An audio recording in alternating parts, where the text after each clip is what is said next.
Puso la maleta de su mujer en la puerta con una frialdad absoluta, con la misma seguridad con la que alguien tira a la basura un mueble viejo.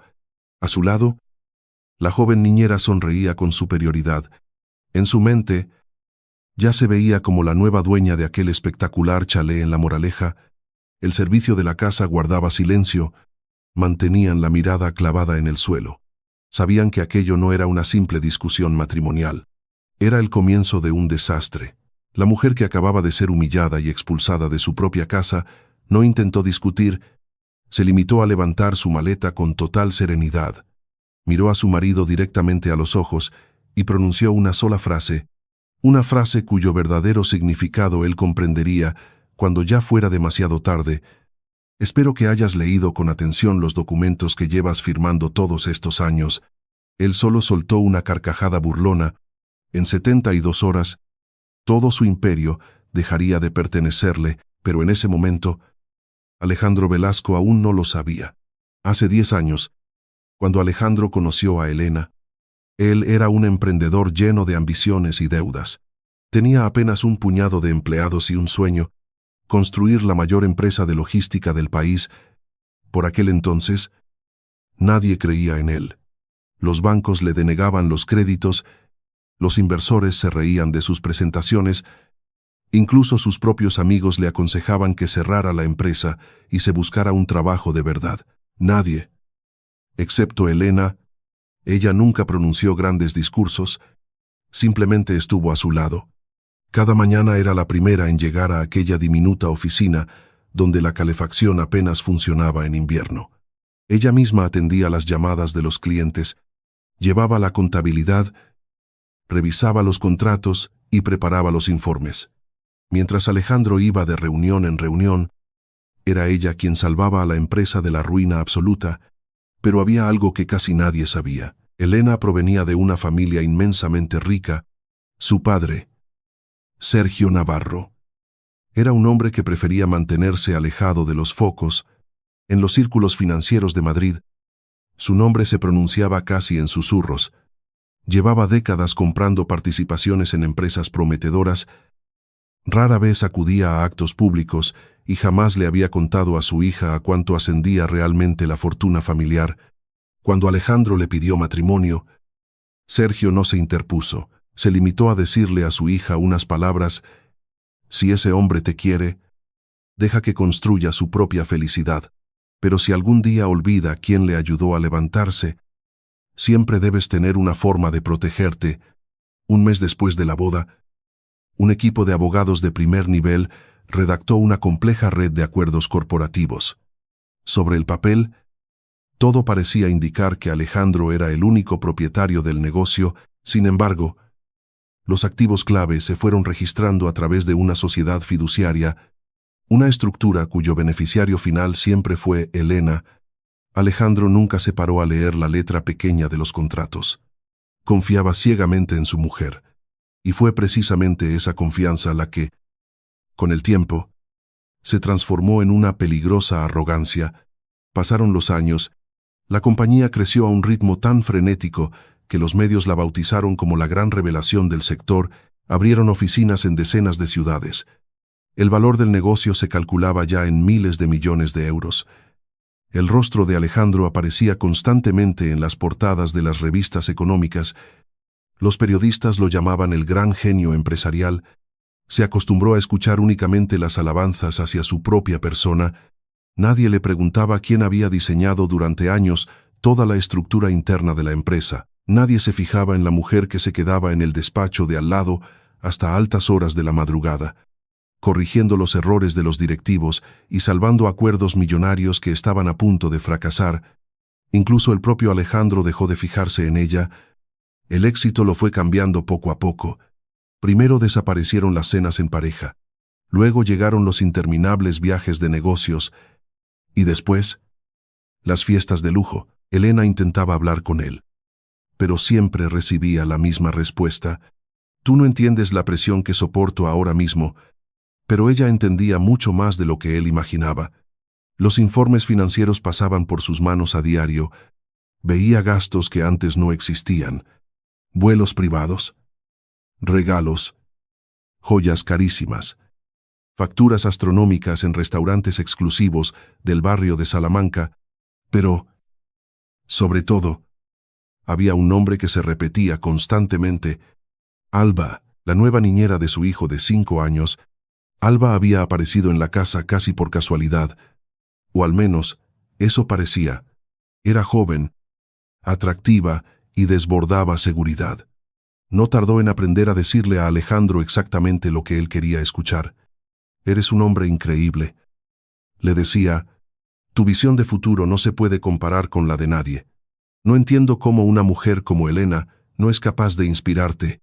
Aquellas palabras tuvieron más fuerza que cualquier halago profesional. Poco a poco, Alba dejó de ser solo la niñera. Empezó a acompañar a Alejandro a las cenas de empresa, luego comenzó a irse de compras con él. A los pocos meses, el servicio empezó a notar que el señor de la casa pasaba más tiempo con aquella chica que con su propia familia. La mansión se llenó de una tensión insoportable, pero nadie se atrevía a decir la verdad. Una tarde, el pequeño Mateo se acercó sigilosamente a su madre.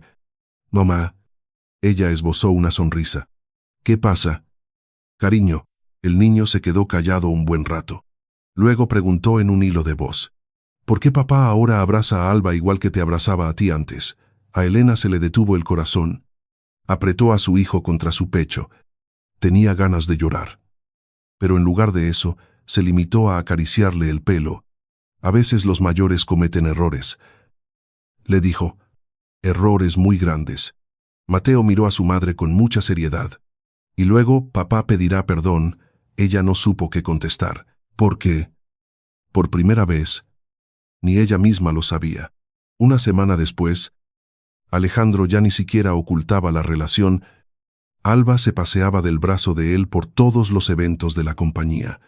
Los empleados cruzaban miradas, el consejo de administración empezó a hacer preguntas incómodas, los accionistas notaban cambios erráticos en el comportamiento del director general, pero Alejandro se creía intocable. Estaba convencido de que, sin él, la empresa dejaría de existir. La noche en que todo saltó por los aires, Alejandro entró en casa acompañado de Alba. Elena estaba sentada en el salón, leyendo un libro. Levantó la vista con total serenidad. «Tenemos que hablar», soltó él. Ella cerró el libro en silencio. Alba se sentó de forma provocativa al lado de Alejandro, como si ya tuviera derecho a ocupar ese lugar. «Ya no te quiero», pronunció él con frialdad. «Lo nuestro terminó hace tiempo. Quiero empezar una nueva vida». Un silencio asfixiante cayó sobre la habitación. Elena miró fijamente a su marido. No miró a la chica. No miró el reloj de lujo que él llevaba en la muñeca. No miró la copa de vino. Solo miró al hombre, al que alguna vez amó más que a su propia vida. «¿Es tu decisión definitiva?» «Sí». «¿Lo es?» Alejandro no se esperaba esa reacción. Esperaba lágrimas, ataques de histeria, que le suplicara que se quedara, pero ella simplemente se levantó de la butaca. Fue entonces cuando Alba, con una sonrisa cargada de desprecio, decidió intervenir. «Creo que lo mejor será que te vayas de esta casa hoy mismo». Aquellas palabras hicieron que hasta el mayordomo levantara la vista instintivamente. Elena posó sus ojos en la chica. En su mirada no había rabia, no había odio, solo una extraña tranquilidad. «¿Estás segura de saber exactamente dónde estás ahora mismo?» Alba soltó una carcajada. «Claro». En la casa de Alejandro, Elena esbozó una sonrisa casi invisible, la clase de sonrisa de alguien que conoce el final de la partida mucho antes de hacer el último movimiento. No dio explicaciones, no intentó demostrar nada, solo cogió la maleta que ya tenía preparada de antemano, como si llevara mucho tiempo esperando exactamente este día.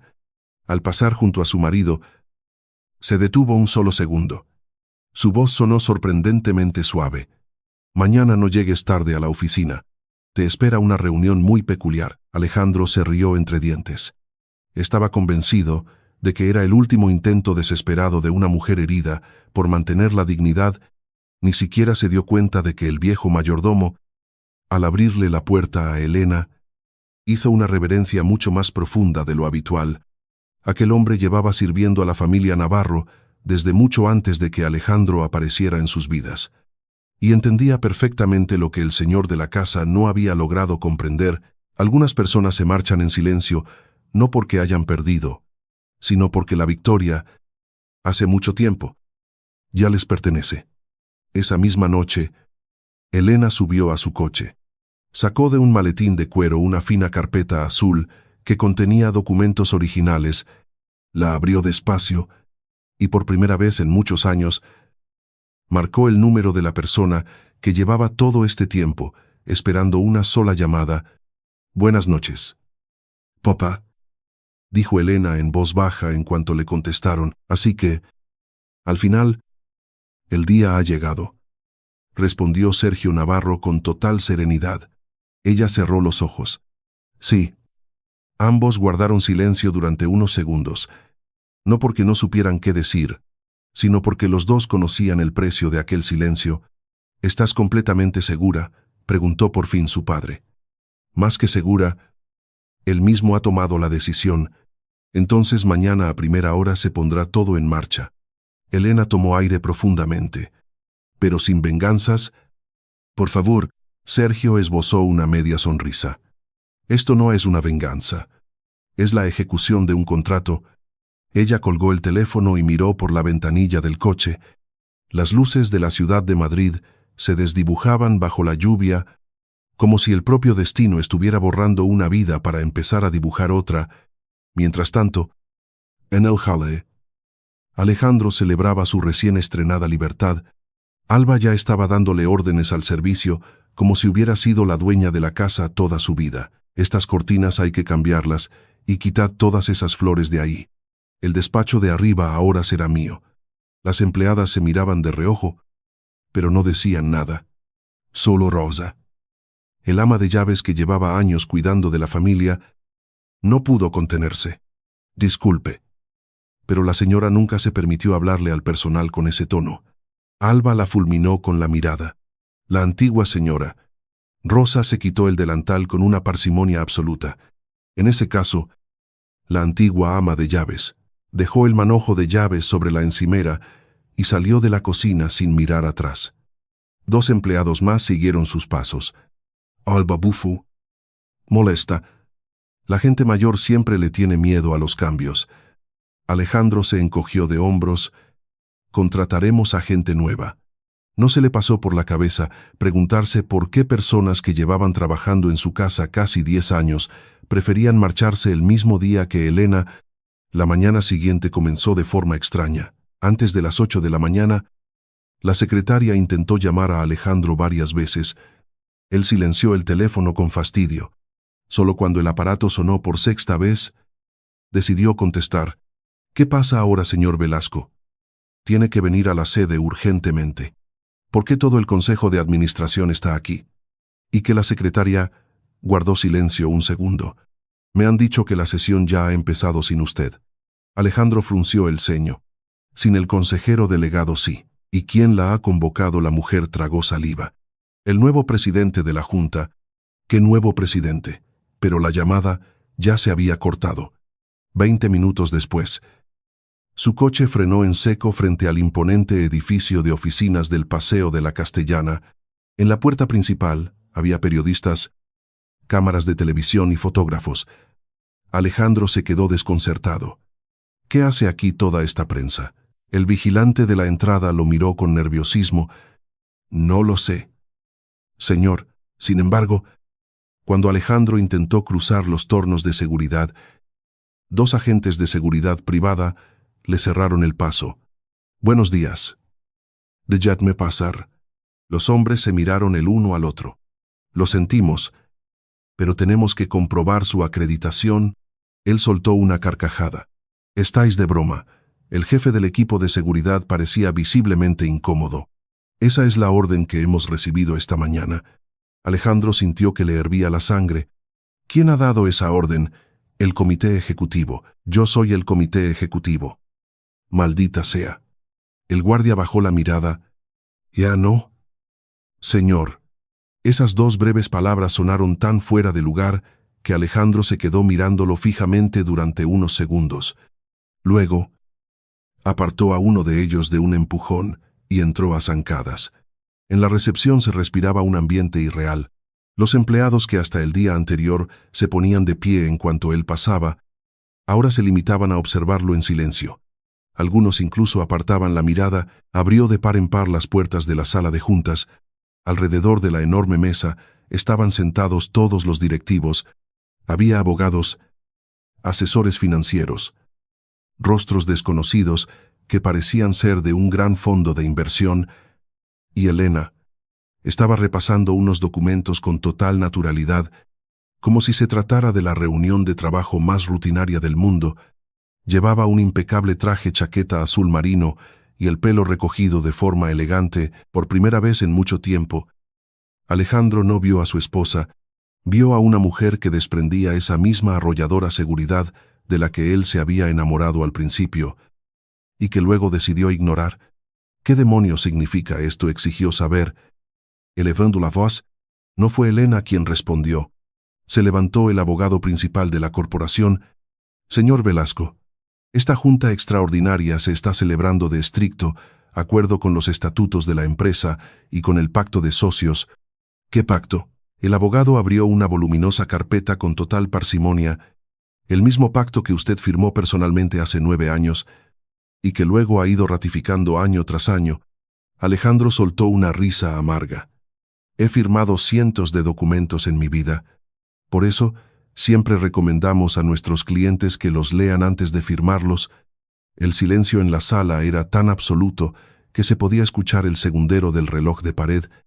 El abogado continuó. De acuerdo con las cláusulas de nuestra estructura fiduciaria, el paquete de control de esta compañía jamás le ha pertenecido a usted a título personal. Alejandro giró la cabeza muy despacio hasta clavar los ojos en Elena. Ella no pronunció una palabra, solo le sostuvo la mirada, inquebrantable. Esto tiene que ser un error, balbuceó él.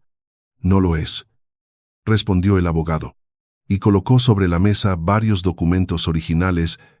Aquí tiene el certificado de transmisión de acciones, aquí el acuerdo de fideicomiso ciego, la resolución del fondo de inversión, los anexos notariados, todos con su firma original. Alejandro empezó a pasar las páginas a toda prisa. La firma era, sin lugar a dudas, la suya.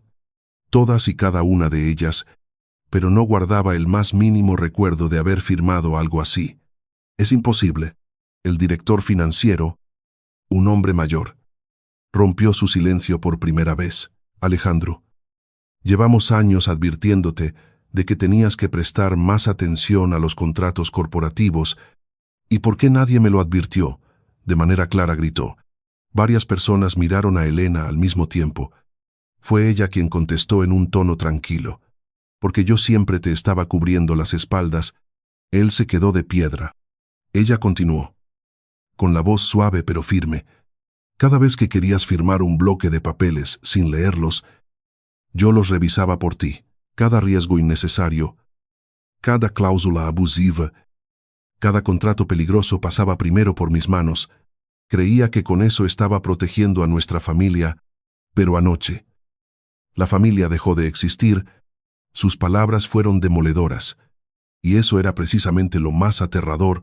Alejandro sintió por primera vez cómo la arrogancia que le había acompañado durante tantos años se desmoronaba como un castillo de naipes. Pero el verdadero golpe de gracia aún estaba por llegar. Las puertas de cristal de la sala volvieron a abrirse. Entró un hombre alto, de pelo blanco, enfundado en un traje gris, hecho a medida. Todos los presentes, incluidos los miembros más veteranos del consejo, se pusieron en pie de inmediato en señal de respeto. Alejandro frunció el ceño, intentando recordar quién era ese hombre y por qué los inversores más influyentes del país le recibían con tanta reverencia. El recién llegado miró fijamente a Elena, le dedicó una sonrisa cálida y, sin decir nada, depositó una fina carpeta negra sobre la mesa. Acto seguido, el presidente en funciones de la mesa anunció con solemnidad que había llegado el momento de abrir el último documento que se había custodiado en los archivos restringidos de la empresa, el que determinaría quién sería el único propietario legal y absoluto de todo el conglomerado bajo estas circunstancias concretas, el silencio volvió a adueñarse del lugar, el crujido del papel se escuchó como un trueno. El presidente retiró el sello de la carpeta negra y extrajo un solo folio impreso en papel de alto gramaje.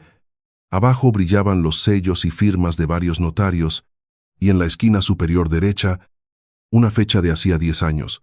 Alejandro dio un paso al frente por inercia. Quiero ver eso ahora mismo. En un minuto se lo mostraremos, respondió el presidente. El hombre del traje gris tomó por fin la palabra. Señor Velasco. Supongo que no me recuerda. Alejandro lo observó con detenimiento. Su rostro le resultaba vagamente familiar. Pero su memoria se negaba a darle una respuesta. Solo hemos coincidido una vez en la vida, prosiguió el desconocido. El día de su boda. De pronto, Alejandro empezó a recordar. Era aquel hombre reservado que se sentó al final del salón del banquete. En su momento dio por hecho que era algún pariente lejano de la familia de Elena. Nadie le explicó quién era realmente, y a él tampoco le importó preguntar. Me llamo Miguel Ángel Santamaría. Aquel nombre cayó como una bomba. Incluso los periodistas que se agolpaban en el pasillo parecieron reaccionar a través del cristal. Los directivos se miraron entre sí. Santamaría era una auténtica institución, el hombre al que, en el mundo de los grandes negocios, se le conocía como el arquitecto de las sombras. Su bufete había diseñado las fusiones internacionales más complejas del país. Si estaba presente en esa sala en persona, es que estaba a punto de ocurrir algo histórico. Durante todos estos años, he ejercido como administrador fiduciario independiente del conglomerado de la familia Navarro. Lo dijo con una calma pasmosa. Alejandro giró lentamente el rostro hacia Elena. Ella miraba fijamente sus propias manos sobre la mesa, sin atisbo de triunfo, sin burla, solo con un agotamiento infinito. Santamaría continuó hablando. Por orden expresa de don Sergio Navarro, se diseñó un blindaje total del patrimonio. Pero ese blindaje solo se activaba bajo una única y exclusiva condición. El presidente del consejo levantó el documento para que todos lo vieran. La cláusula está redactada de forma cristalina y empezó a leer. En caso de destrucción voluntaria de la unidad familiar por iniciativa de don Alejandro Velasco, derivada de infidelidad conyugal, probada, o de cualquier intento de expropiación ilícita de los bienes familiares, el derecho absoluto y exclusivo de control corporativo pasará automáticamente a manos de doña Elena Navarro, sin posibilidad de recurso legal ni apelación dentro de la estructura de la sociedad. Alejandro levantó la cabeza de golpe. Eso es completamente ilegal. Santamaría negó lentamente con la cabeza. Usted firmó su consentimiento de forma completamente voluntaria. Yo no vi jamás ese párrafo, gritó Alejandro, pero la firma es suya. En la gran pantalla de la sala se proyectó una copia ampliada del contrato. Los peritos mostraron varias páginas a la vez. En todas estaba su firma. Todas pasaron por notaría. Todas cumplían rigurosamente con la legalidad vigente. El silencio volvió a ser asfixiante. Alejandro sentía que el pánico le subía por la garganta. Por primera vez en años, había perdido el control total y absoluto de su vida. Justo en ese instante, la puerta se abrió una vez más. Todos se giraron. Entraba Javier Montero. El jefe de seguridad interna de la compañía dejó una tableta electrónica sobre la mesa. Lamento el retraso. El presidente asintió. Le estábamos esperando. Alejandro lo miró con furia. ¿Y ahora qué demonios pasa? Montero reprodujo una grabación. En la pantalla apareció Alba. Estaba hablando por teléfono. El video había sido grabado con cámara oculta en un exclusivo restaurante del barrio de Salamanca. Apenas unas semanas atrás, claro que todo va según el plan. Se reía ella en la grabación. Ya confía plenamente en mí. A Alejandro se le heló la sangre en las venas. Alba seguía hablando. Falta muy poco. Después de que firmen el divorcio, le convenceré para que ponga gran parte del patrimonio inmobiliario a mi nombre. Los hombres como él se vuelven muy predecibles cuando se creen jóvenes y enamorados. Al otro lado del teléfono, alguien soltó una risa. Y si la mujer decide luchar en los tribunales, Alba resopló con desprecio. Es demasiado tranquila. Ese tipo de mujeres son las primeras en perder. La grabación terminó de golpe. Alejandro estaba pálido como un muerto. ¿De dónde ha salido esto? Montero contestó sin mostrar la más mínima emoción. Es parte de una investigación interna. ¿Qué investigación interna? La que ordenó la señora Navarro hace 4 meses. Alejandro se volvió bruscamente hacia Elena. «¿Me has estado espiando?» Ella negó con la cabeza. Muy despacio. «No». «Entonces, ¿qué es esto?» «Estaba protegiendo a la empresa».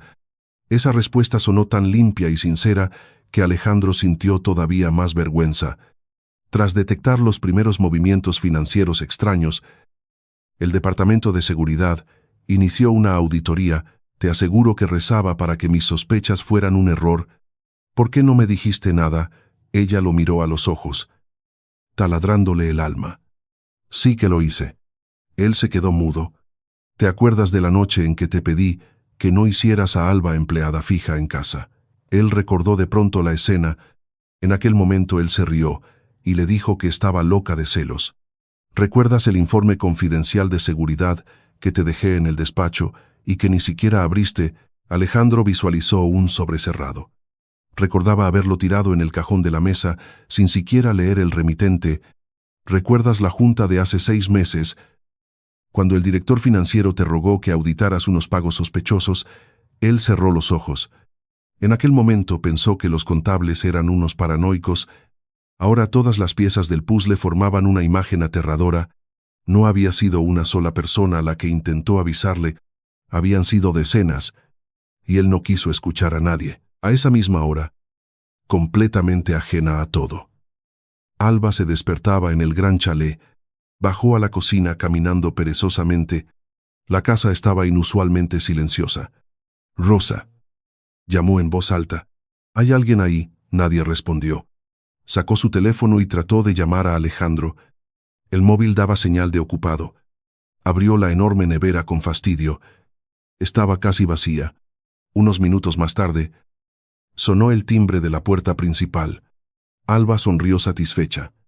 Ya era hora. Abrió la puerta de madera maciza. En el porche había 3 hombres vestidos con trajes oscuros. «Buenos días». «¿Quiénes son ustedes?» El mayor de ellos sacó una placa de identificación. «Departamento Jurídico de la Sociedad Gestora». «¿Qué es lo que quieren?» «Venimos a entregarle una notificación oficial». Le tendió un sobre muy grueso. Alba lo rasgó rápidamente. Su sonrisa se desvaneció en un segundo. «¿Qué significa esto?» El abogado contestó con tono gélido. «Según los documentos que tiene en la mano, usted tiene la obligación legal de desalojar esta propiedad antes de que acabe el día de hoy. Pero esta es la casa de Alejandro». «No». «Señora». El hombre consultó unos datos en su tableta. «El titular exclusivo de esta vivienda es la sociedad fiduciaria de la familia Navarro». Alba soltó una risita nerviosa. «Están ustedes muy equivocados. En cuanto Alejandro se entere, lo arreglará todo». El abogado la miró con absoluta frialdad. «Me temo que en estos precisos instantes, el señor Velasco está intentando arreglar unos problemas muy distintos». Alba todavía no era consciente de que los cimientos de su vida de ensueño se acababan de hacer polvo. De vuelta en la sala de juntas de la Castellana, Miguel Ángel Santamaría sacó lentamente del bolsillo interior de su chaqueta un sobre pequeño y sellado.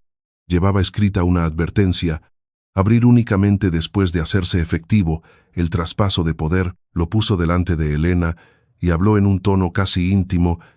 «Me entregaron este sobre hace muchos años. Su padre lo dejó preparado por si alguna vez usted tenía que enfrentarse a una decisión como la de hoy.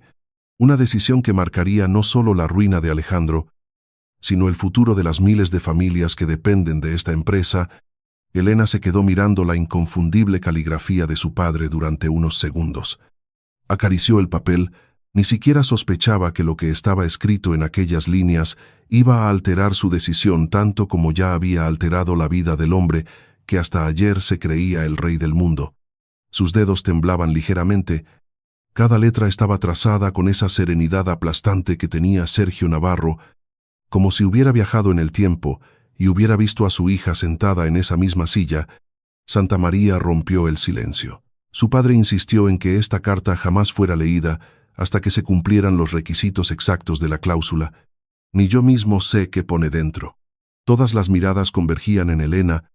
Rompió el sello de cera roja con mucha lentitud. En el interior había unas cuantas hojas de papel y una fotografía antigua. En la imagen aparecían los tres: un jovencísimo Alejandro, una radiante Elena y el propio Sergio. La foto se tomó el día que inauguraron aquella primera y miserable oficina, cuando no había coches caros, ni edificios acristalados, ni contratos de millones de euros. Solo existía un sueño. Elena tomó aire y empezó a leer para sí misma. Con cada nueva línea, la expresión de su rostro iba cambiando. Primero reflejó calma, luego asombro, y finalmente un dolor contenido y sordo. Alejandro la miraba sin pestañear, tratando de adivinar qué estaba ocurriendo en la cabeza de su mujer. El presidente del consejo se atrevió a preguntar: «Señora Navarro, ¿se encuentra usted bien?». Ella asintió muy despacio. «Sí». Desearía compartir el contenido de la carta con la junta. Elena se quedó mirando por el enorme ventanal que daba a la ciudad. Luego se puso de pie. «Creo que es fundamental que todos lo escuchen». Comenzó a leer en voz alta. «Hija mía, si has tenido que abrir este sobre, es porque ha sucedido precisamente lo que yo rogaba no ver jamás. Nadie se atrevía siquiera a respirar. Sé perfectamente lo mucho que te duele el corazón ahora mismo, pero te pido que recuerdes algo fundamental. Nunca tomes una decisión importante basándote únicamente en el daño que te han causado». Elena tragó saliva y continuó leyendo. «Yo no diseñé este blindaje legal con el propósito de hundir a Alejandro en la miseria. Lo diseñé para protegerte a ti y al trabajo de miles de personas de la fragilidad del ser humano». Los directivos no perdían detalle de cada sílaba. «Si algún día el poder absoluto recae en tus manos, haz el esfuerzo de recordar qué clase de hombre era Alejandro antes de que el dinero le pudriera el corazón». Alejandro agachó la cabeza instintivamente. Una avalancha de recuerdos golpeó su mente. Aquel viejo despacho, el sofá desgastado, Elena llevándole un café caliente, las risas cuando no tenían dinero ni para comprar un ordenador en condiciones, él jurándole, mirándola a los ojos, que algún día la vida le sonreiría, pero que él seguiría siendo el mismo hombre de siempre. Una promesa que pisoteó sin piedad. Elena siguió leyendo. «El mayor desafío no es la pobreza, el mayor desafío es el éxito. Te demuestra en quién se convierte una persona cuando deja de tener miedo a perderlo todo». Punto final. En la sala no se movía ni una mosca. Hasta los reporteros al otro lado del pasillo parecían haber enmudecido. Si ves que Alejandro muestra un arrepentimiento auténtico y sincero, déjale una puerta abierta para que vuelva a ser humano. Pero si solo encuentras en él orgullo y soberbia, no le devuelvas el poder bajo ninguna circunstancia. Aquella última frase obligó a Elena a detenerse. Dobló el papel. Tenía los ojos brillantes por las lágrimas, pero su voz no tembló lo más mínimo. «Aquí termina la carta». El presidente carraspeó, rompiendo el trance colectivo. «Señora Navarro, la última palabra la tiene usted». «¿Qué decisión?», preguntó ella. «Según los estatutos vigentes desde este instante, usted es la única persona con autoridad legal para decidir qué hacemos, a partir de ahora con el señor Velasco en el seno de la empresa». Alejandro levantó la cabeza poco a poco. De pronto, fue plenamente consciente de su situación real. Elena podía hacer lo que le diera la gana, podía despedirlo de manera fulminante, podía forzar la venta de sus acciones por un precio ridículo, podía vetarlo de por vida en cualquier cargo de dirección, podía, literalmente, borrar su nombre de la historia de la empresa que él mismo había fundado. Toda la mesa aguardaba su veredicto, pero Elena guardaba silencio. Observaba detenidamente al hombre que, alguna vez, consideró el mayor regalo que le había dado la vida. Ahora era casi un extraño. «Why?». Sin embargo, en algún rincón oscuro y remoto de aquel traje caro, todavía latía el joven soñador que le agarraba la mano y le juraba que la familia estaba muy por encima del dinero. En ese preciso y agónico instante, Una voz rompió la tensión de la sala. «Perdón. ¿Se puede pasar?» Todo el mundo se giró hacia la puerta. En el umbral estaba el pequeño Mateo. A su lado aguardaba el chofer del colegio, visiblemente abochornado. El niño apretaba contra su pecho una mochila de tela. «Mamá», dijo con una voz muy fina. Elena corrió hacia él, sorprendida. «¿Qué haces aquí?» «Mi amor». Mateo miró primero a su madre y luego fijó sus grandes ojos en Alejandro. «Papá». La voz del niño tembló. «¿Por qué dicen en la tele que ya no somos una familia?» Aquella pregunta fue tan pura, tan dolorosamente inocente, que varios hombres de negocios trajeados tuvieron que desviar la mirada. El propio Santamaría soltó un largo suspiro. Alejandro sintió que un puño invisible le aplastaba las costillas. Mateo se acercó a él despacito. «Papá». Sacó un folio arrugado de su mochila. Era un dibujo pintado con ceras de colores. Estaban mamá, papá y él mismo, y arriba, con una caligrafía infantil y temblorosa, ponía: «Mi familia, yo quería darte esto esta noche cuando llegaras a casa», susurró el niño mirando al suelo. «Pero la señorita del colegio ha dicho que a lo mejor ya no vas a volver a dormir con nosotros». Alejandro tomó el folio con unas manos que no dejaban de temblar. Lo miró como si estuviera viendo pasar toda su vida por delante. Ningún balance trimestral, ninguna fusión corporativa, ningún contrato de miles de millones de euros valía lo que valía aquel trozo de papel. Sintió un nudo gigantesco en la garganta y por primera vez en años, de verdad, sin cámaras, sin inversores a los que impresionar, sin necesidad de demostrar ser el macho alfa de la sala, se derrumbó. «Perdóname», pronunció con un hilo de voz. Y nadie en aquella sala supo si se lo estaba diciendo a su hijo, a su esposa o a sí mismo. Justo en ese momento sonó el teléfono interno de la mesa de juntas. La secretaria descolgó de inmediato. A los pocos segundos, su rostro palideció. Caminó apresuradamente hacia el presidente del consejo y le susurró algo al oído. El hombre frunció el ceño en un gesto de extrema preocupación. «¿Estás completamente segura?». La mujer asintió en silencio. El presidente se puso de pie lentamente. «Señora Navarro, acaba de surgir un imprevisto de extrema gravedad». «¿De qué se trata?». «Hay una delegación de un fondo de inversión extranjero en la zona de recepción. Afirman tener en su poder unos documentos que pueden alterar de forma inmediata la titularidad absoluta de la empresa». Una nueva oleada de pánico recorrió el espinazo de los directivos. Santamaría se giró hacia el presidente con brusquedad. «Eso es materialmente imposible. Tenemos toda la documentación original blindada. Por eso mismo nos resulta tan alarmante esta visita», replicó el presidente. A través de las puertas de cristal del pasillo ya se veía a varios hombres impecablemente vestidos. Al frente de todos ellos caminaba una mujer con paso decidido. Llevaba una carpeta plateada entre las manos. Al ver su rostro, Miguel Ángel Santamaría palideció de golpe. Por primera vez en toda la mañana, aquel veterano abogado de hierro perdió los nervios. Pronunció en un susurro un nombre que no se había escuchado en esas paredes en 15 años. Y por el terror de su tono de voz quedó claro que la aparición de esa mujer era una amenaza monumental, una amenaza no solo para los planes de Elena o el castigo de Alejandro, sino para el mayor secreto que la familia Navarro había enterrado en los cimientos de la empresa. La mujer entró con elegancia en la sala de juntas. Apretando la carpeta plateada, todos los presentes parecían congelados. «Ana Valcárcel», susurró Santamaría. Aún sin poder creérselo, ella hizo un leve gesto con la cabeza. «No sé, Elchia. Don Miguel Ángel, no he venido a destruir el imperio. He venido a cerrar esta historia exactamente de la forma en que Sergio Navarro lo dejó estipulado». El silencio volvió a ser sepulcral. Ana depositó la carpeta sobre la gran mesa de nogal y extrajo un pergamino notarial.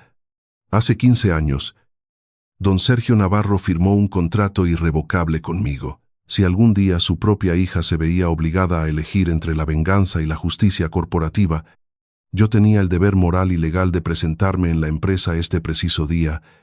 Abrió el documento por la última página. Aquí consta su última y definitiva ordenanza jurídica. Elena contuvo la respiración.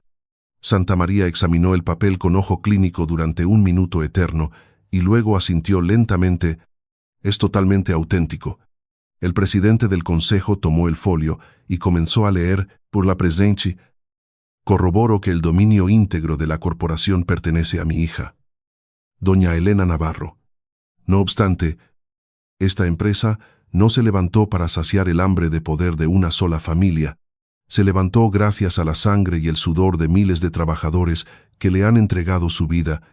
Si un día Alejandro lo pierde todo por su propia arrogancia, no lo arruinéis para siempre.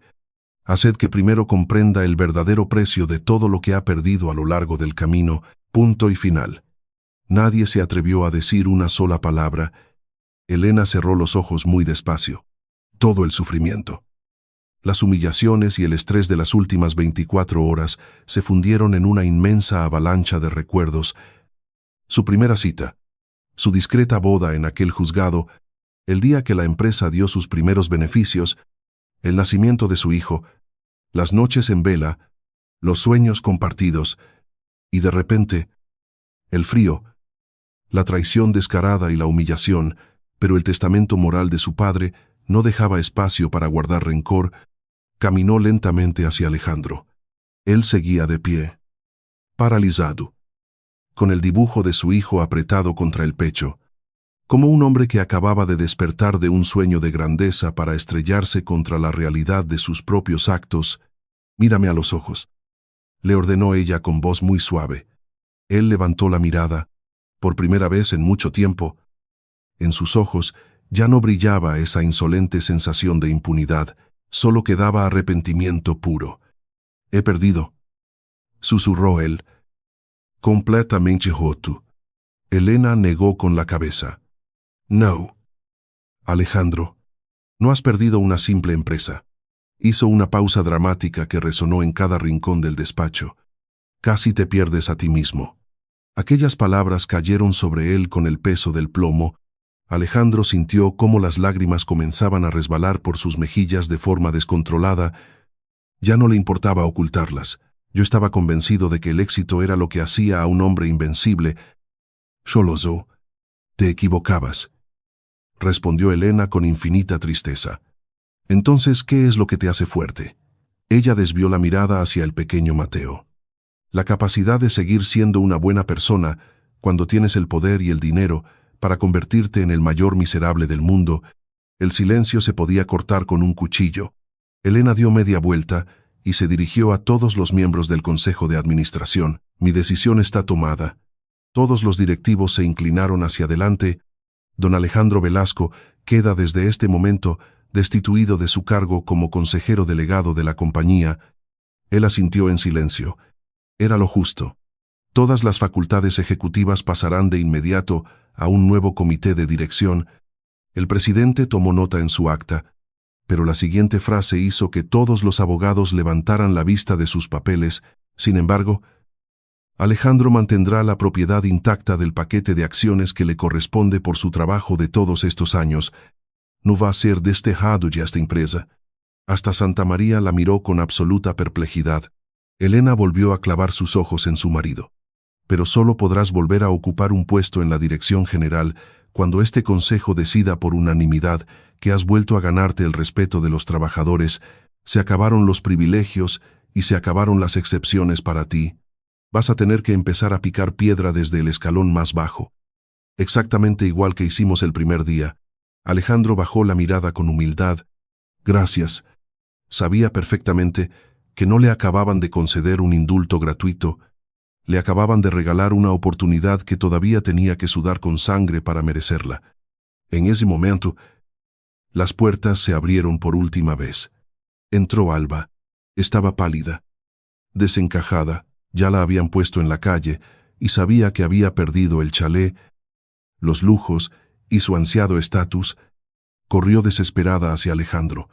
«Diles que todo esto es una enorme equivocación». Él la miró de arriba abajo con una lentitud letal. Hubo un tiempo en que la sonrisa de aquella chica le parecía el mayor tesoro del mundo. Ahora, al mirarla, solo veía el reflejo de la peor versión de sí mismo. No. Alba, le contestó. Ella se quedó petrificada. ¿Qué dices? La única equivocación de toda esta historia he sido yo, y se dio la vuelta dándole la espalda. Alba comprendió al instante que había perdido la guerra. Salió de la sala arrastrando los pies, entendiendo, demasiado tarde, que perseguir la fortuna de otros solo sirve para quedarte en la más absoluta miseria. Unas semanas después, la corporación emitió un comunicado oficial anunciando la reestructuración del mando. Elena asumió la presidencia del Consejo de Administración y su primera orden sorprendió a todo el panorama empresarial español. Se negó en rotundo a ocupar el gigantesco y lujoso despacho de dirección. Volvió a instalarse en la misma oficina pequeña e incómoda donde, años atrás, diseñaba estrategias de madrugada junto a su marido. Colgó en la pared principal aquella vieja fotografía en la que salían los tres sonriendo frente al primer local alquilado. Para no olvidar jamás en qué consiste el verdadero éxito, ha pasado ya un año, la empresa está registrando los mejores números de toda su historia. Pero lo más importante es que los trabajadores por fin sienten que al timón hay alguien que se molesta en saber cómo se llaman. Elena baja a menudo a las naves logísticas, habla cara a cara con los mozos de almacén, desayuna con los conductores de los camiones y escucha a los chicos en prácticas. No está gestionando una simple multinacional, le está devolviendo el alma a la empresa. Durante todo este tiempo, Alejandro ha estado trabajando como un simple consultor de base. Se quedó sin plaza de aparcamiento reservada, sin chofer privado, sin coche oficial, sin tarjeta de gastos de representación. Es el primero en llegar a la oficina antes de que salga el sol, y el último en apagar la luz de su ordenador por la noche. No intenta impresionar a nadie, ni levanta la voz. Simplemente está aprendiendo paso a paso a ganarse el perdón. Una tarde de viernes, al salir por las puertas de cristal del edificio, se encontró de frente con Mateo. El niño corrió a abrazarlo y le extendió una hoja de papel sin decir nada. Era un dibujo nuevo. Allí estaba otra vez la familia dibujada con colores, pero esta vez, entre papá y mamá, no había dibujado un inmenso chalet. No había coches deportivos ni edificios de oficinas, simplemente estaban los tres en mitad de la hoja en blanco, agarrados de la mano y en la parte inferior del papel, con una preciosa caligrafía infantil, se podía leer una frase muy clara. La mayor riqueza son las personas a las que no has traicionado. Punto y final. Alejandro se quedó mirando esas palabras con los ojos empañados, luego levantó lentamente la vista hacia Elena, que esperaba a unos metros de distancia. Ella no pronunció ni una sola sílaba, tan solo le regaló una sonrisa muy suave, casi imperceptible. No porque hubiera borrado el pasado de su memoria, ni porque todo fuera a ser de color de rosa a partir de mañana, sino porque por fin entendió la inmensa lección que su difunto padre intentó transmitirle durante toda su vida. La verdadera herencia de un ser humano jamás se mide en paquetes de acciones, ni en firmas ante notario, ni en miles de millones de euros en un banco. Es algo que no se puede hipotecar, que no se puede comprar en una subasta, ni se puede robar. Reside única y exclusivamente en la lealtad y la confianza que las personas se entregan unas a otras a lo largo de los años, y en el instante en que un hombre tira esa confianza por la borda, cegado por su propio ego o por una aventura fugaz, tal vez consiga retener el dinero, tal vez logre conservar el poder y mantener su tren de vida, pero habrá perdido para siempre la única riqueza que el paso del tiempo jamás te permite recuperar. Es exactamente por eso, por lo que hay personas que terminan siendo simplemente los dueños legales de una empresa, mientras que otras se coronan, para el resto de sus vidas, como los verdaderos dueños de los corazones de su gente. Why? Tarde o temprano. Son estos últimos los que siempre acaban ganando la partida.